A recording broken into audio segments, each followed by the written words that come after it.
একটা বাচ্চা হবার পর এখন আমার স্বামী আবার দ্বিতীয় বিয়ে করতে চায়। আজকে আমার স্বামী অফিস থেকে খুব তাড়াতাড়ি বাসায় এসেছে। বাসায় এসে আমাকে বলতেছে তাড়াতাড়ি করে টেবিলে খাবার দাও, আর আমার আব্বা আমাকেও খবর দাও, তোমাদের সবার সাথে আমার কিছু কথা আছে। তারপর আমি তাড়াতাড়ি করেই টেবিলে খাবার দিলাম। খাবার খেতে খেতে সে সবার সামনে বলে উঠলো সে নাকি আবার বিয়ে করতে চায়। এটা শুনে আমার শাশুড়ি বলে উঠলো, তোর তো এখন বউ আছে, আবার একটা বাচ্চাও আছে, তাহলে কেন বিয়ে করতে চাচ্ছিস? তখন আমার স্বামী উত্তরে বলল, আমার এখন প্রমোশন হয়েছে, যেহেতু আমি আগের থেকে ভালো স্থানে আছি, তার জন্য আমি চাচ্ছিলাম যে আরো একটা বিয়ে করব। তারপর আরো বলল, আমি যখন বেকার ছিলাম তখন তোমাদের পছন্দ অনুযায়ী মেয়েকে বিয়ে করেছিলাম, আর এখন আমি যেহেতু একটা ভালো জব করি, আমার প্রমোশনও হয়েছে, আমার স্যালারিও বেশি হয়েছে, তাই আমি চাচ্ছিলাম আমার নিজের পছন্দ মতো আরেকটা বিয়ে করব। আরেকটা মেয়েকে খাওয়ানোর উপযুক্ত আমি হয়ে গিয়েছি, আর তাই আমি নিজে দেখে শুনে সুন্দরী একটা মেয়েকে বিয়ে করতে চাই। যেহেতু আমার বউকে আমিই খাওয়াবো, তাহলে আশা করি কারো কোনো আপত্তি থাকবে না। এই কথা শোনার পর আমার শ্বশুর আমার ছেলের মুখের দিকে তাকিয়ে বলল, আচ্ছা তোর তো এখন একটা ছেলেও আছে, তুই যদি এখন বিয়ে করিস তাহলে এই ছেলেটার ভবিষ্যৎ কি হবে? এই কথা শুনে আমার শাশুড়ি চেঁচিয়ে উঠল, আচ্ছা তুমি এত কথা বলতেছো কেন? তুমি চুপ করে থাকো তো, তোমার বেশি কিছু বুঝতে হবে না।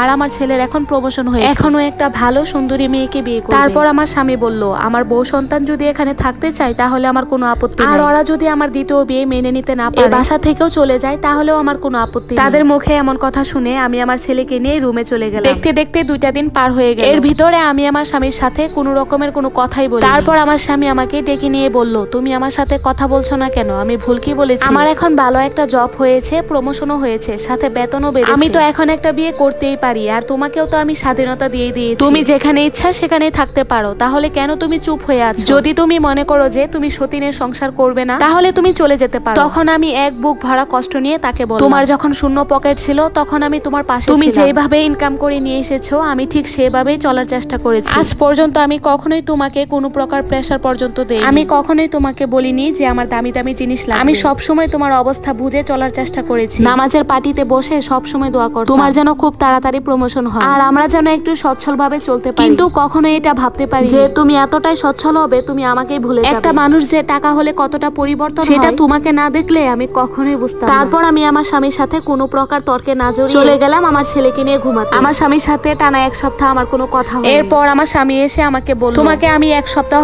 সময় দিলাম, তারপর তুমি তোমার সিদ্ধান্ত আমাকে এসে জানিও। তখনই আমি বললাম, কিসের আবার সিদ্ধান্ত? আমি তোমার সাথে আর থাকবো না। আর 2 দিন পর আমার ছেলেকে নিয়ে আমি আমার বাবার বাড়িতে চলে যাচ্ছি। আর হ্যাঁ, ঝামেলা হিসেবে মনে করো না যে আমি আমার ছেলেকে তোমার কাছে রেখে যাব, তোমার পথ একদম ফাঁকা করে রেখে যাব, তুমি তোমার নতুন বউকে নিয়ে সুখে শান্তিতে সংসার করো। তখন আমার শাশুড়ি এসে আমাকে বলল, তুমি যেখানে ইচ্ছা সেখানে যাও, কিন্তু আমার নাতিকে দিও না, আমার নাতিকে আমার কাছে রেখে দিও, তুমি আমার নাতিকে নিয়ে কি খাওয়াবে? তখন আমি উত্তরে বললাম, কেন? আমার বাবা মা এতদিন যা খেয়েছে সেটাই আমি ওকে খাওয়াবো, আর আমার বাবার বাড়ি থেকে আমি যে সুশিক্ষাটা পেয়েছি সেই শিক্ষাটাই আমার ছেলেকে দিব। এরপর আমি আমার ব্যাগপত্র গুছিয়ে আমার ছেলেকে নিয়ে চলে আসি আমার বাবার বাড়ি। প্রায় 1 সপ্তাহ পার হয়ে যাবার পর আমার হাজবেন্ড আমার বাবার বাড়িতে এসেছে। তাকে দেখে বললাম, কি ব্যাপার, তুমি এই বাড়িতে কেন? তখন আমার স্বামী বলল, তোমাদেরকে ছাড়া 1 সেকেন্ড ঘরে মন টিকছে না। যখন অফিস শেষ করে বাসায় আসি, এসে দেখি আমার রুমে তুমি, আমার বাচ্চাটাও নেই, আমার বাচ্চাটা আর খেলা করছে আমার রুমে, আমার আর একদমই ভালো লাগছে। এর আগেও বেশ কয়েকদিন তুমি আমার সাথে কথা বলো, তখন আমার কোনো সমস্যা হয়নি, কারণ তুমি তো আমার ঘরেই ছিলে, কথা না বললে, কিন্তু সারাক্ষণ তো তোমাকে আমি দেখতেও পারতাম। কিন্তু এখন তোমার সাথে তো আমার কথাও হয় না, সারাদিন পর যখন বাসায় ফিরি তোমাকেও দেখতে পাই না, সাথে আমার বাচ্চাটাকেও দেখতে পাই না। আমার যে কি পরিমাণ কষ্ট হচ্ছে এটা আমি তোমাকে কিভাবে যে বুঝাবো? তখন আমি তাকে বললাম, কেন তুমি না সুন্দরী মেয়ে দেখে বিয়ে করতে চেয়েছিলে, তার সাথে না সুখের সংসার করতে চেয়েছিলে? তখন আমার স্বামী বলল, তোমাদেরকে ছাড়া আমার সুখ শান্তি কখনো কল্পনা করতে পারি না, আমার অনেক বড় ভুল হয়েছে, আমার ভুলটা আমি বুঝতেও পেরেছি। আসলে টাকা হলে মানুষকে পরিবর্তন হয়ে যেতে হয়, নিজের অতীতটাকেও ভুলে যেতে হয় না। ঠিক আমি যে ভুলটা করেছিলাম তোমাকে কষ্ট দিয়েছি, এখন আমি নিজের ভুল বুঝতে পেরেছি, এখন আমি চাচ্ছি আমার সন্তানকে আর তোমাকে নিয়ে বাসায় ফিরতে। তবে হ্যাঁ, আজকে একটা কথা আমি তোমাদেরকে বলবো, তোমরা মেয়েরা প্রয়োজনে স্বামীর সংসার ছেড়ে দিতে পারো, তবু সতীনের সংসার করবে না। আমার স্বামীর মুখে এমন কথা শোনার পর আমি অট্ট হাসিতে হেসে উঠলাম, আমার ছেলেও দেখে আমার হাসিতে হেসে উঠল। যাই হোক, আজকের এই গল্পের সাথে আমার ব্যক্তিগত জীবনের কোনো মিল নেই। দেখা হবে নতুন আরেকটা গল্প নিয়ে, সে পর্যন্ত সবাই ভালো থাকবেন, সুস্থ থাকবেন, ধন্যবাদ।